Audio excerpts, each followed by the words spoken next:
In today's video, we're going to be diving into the upcoming pattern, which is highly supportive of thunderstorm activity throughout the central and eastern states. As we're going to have an overall warmer pattern, also just more humidity.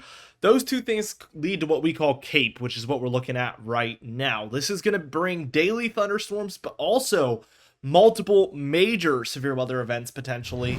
I'm excited to announce that I just released a brand new vlog. Right as you're watching this video, it is available on my Ashton Blue channel. You can check it out on the top right corner of your screen, the pinned comment and description down below. We went to Florida, we went boating, we went to a Disney resort, we went all sorts of places. We went to Disney Springs. It was awesome. And we saw and actually encountered a very intense thunderstorm that hit us while we were boating, and we had to get out of there really quickly. Okay, we might get hit actually. Rachel, what's going on? I don't know.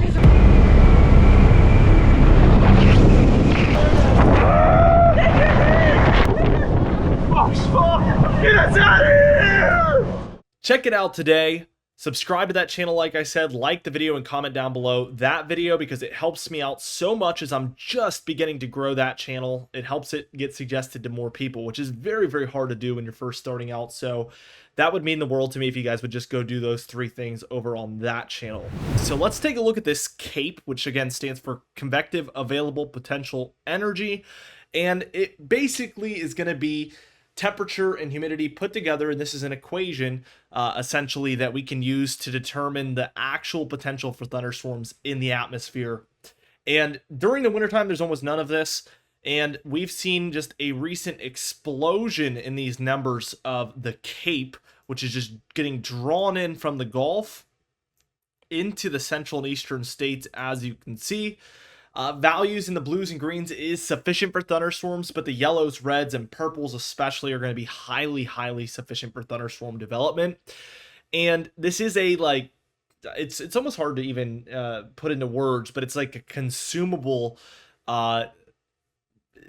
phenomenon to thunderstorms. So when the thunderstorms roll through and build, it does consume part of the CAPE, and it does go down once those thunderstorms develop. But when we get higher values in the reds, purples, even whites and blacks, as you can see on the bottom of your screen, that is when there's enough for multiple thunderstorms in one day. And that's likely the type, I mean, everybody's seen types of days like that where there's a thunderstorm kind of near noontime, and then the afternoon another round comes through, and then later that evening. That takes a lot of CAPE in the area. With all that being said, let's just keep going. This is today. As we move towards tomorrow, we see things die down a little bit before they really surge here for Sunday. So I'm going to go back, but we see just this surge from the Gulf straight up into the central states.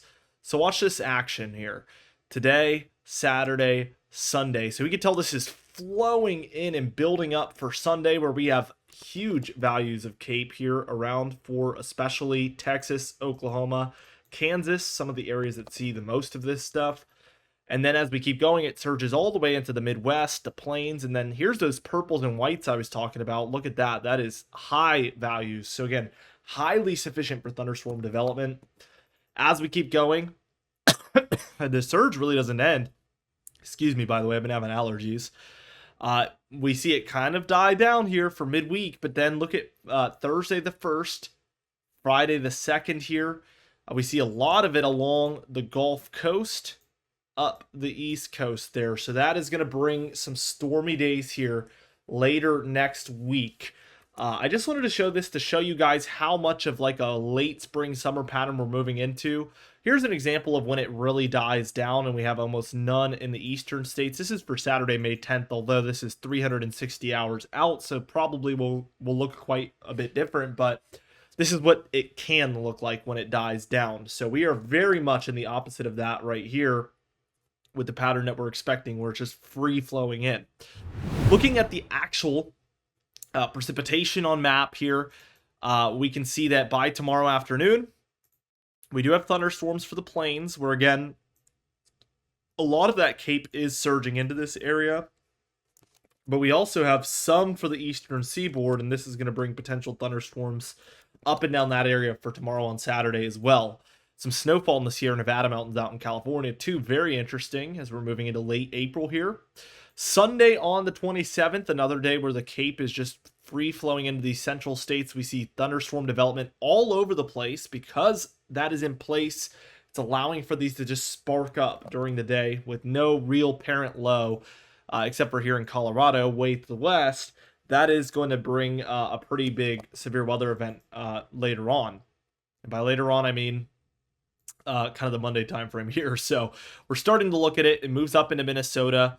Most of this is going to be showery activity, even snow, as you can see, for the Rockies.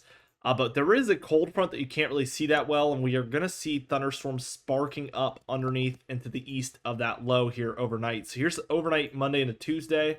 And again, we see violent thunderstorms here for parts of the Midwest and Central Plains as this low crosses over the Great Lakes. And also for Tuesday, maybe a pretty bad day, although the low is moving further and further away, which will lower the severe weather dynamics a little bit, I'm assuming. But we do still see a chance of thunderstorms throughout some of the southern plains now into the lower Midwest, Ohio Valley, parts of the Mid-Atlantic, and even maybe the Great Lakes and Northeast. Now, as we move towards Wednesday, we can see there will be like a remnant threat of thunderstorms that lays down pretty flat for the south central and southeastern states. This is Wednesday the 30th. So we move towards Thursday the 1st of May. We get our next potential significant severe weather event as we get a stronger low developing over Kansas. I'll kind of give you an idea of the dynamics here, but we have a warm front and then a cold front here. Sometimes these cold fronts bow out underneath the low, and that's what it looks like this model's calling for, but this would be our main severe weather area to watch. So again, the Midwest and lower plains once again for Thursday on the 1st of May.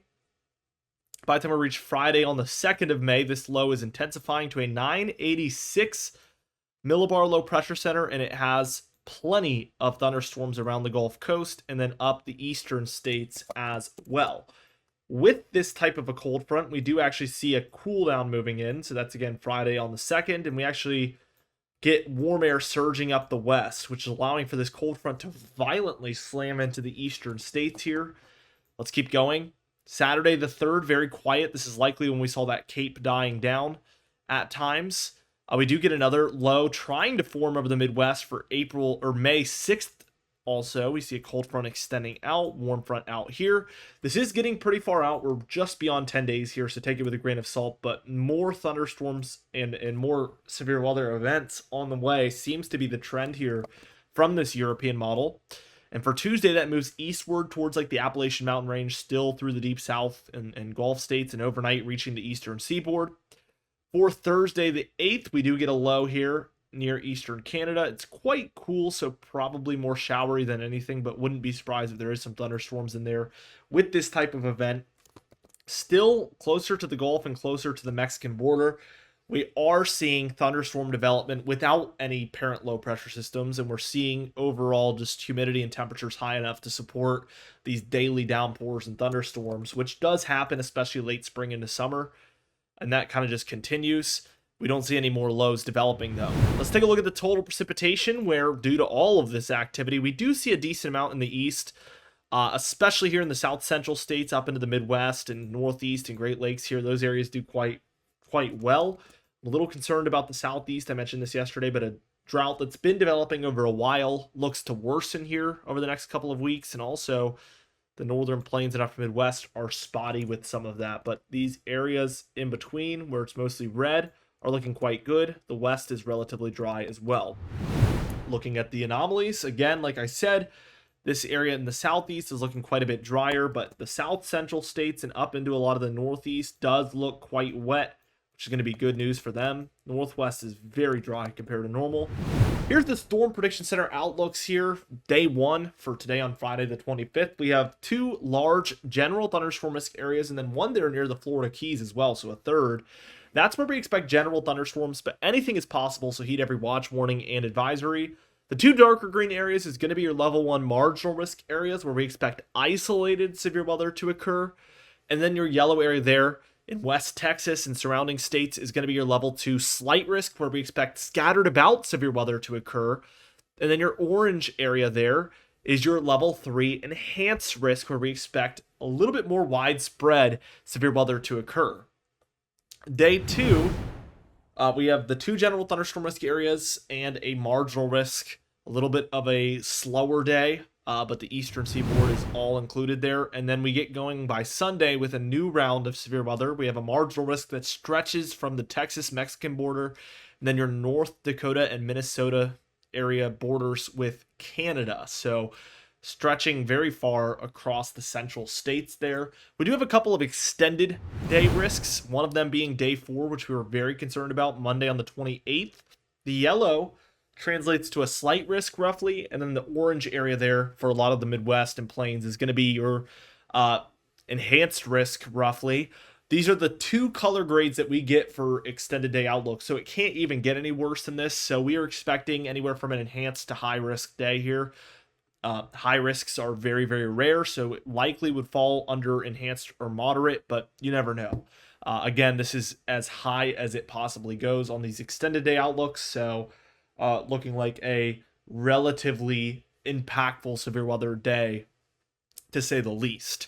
The day following, on Tuesday the 29th, we also have a yellow area stretching from Texas and Oklahoma all the way through parts of the Midwest, Ohio Valley, Mid-Atlantic, and even up into the Northeast, touching Canada up there in New York and Vermont. So a pretty far stretching severe weather day the next day as well. With all that being said, be sure to check out the vlog. Like I said, our Florida trip was absolutely incredible. It's an action-packed video, and it means the world to me if you guys subscribe to that channel. Leave a like, leave a comment on that video, as I'm trying to grow that channel. It's very tough, obviously, when you're first starting out, and all of those things help the algorithm to suggest my videos to more people on the vlog channel. So again, you can check that out on the Ashton Blue channel today. Be sure to subscribe to this channel as we upload every single day.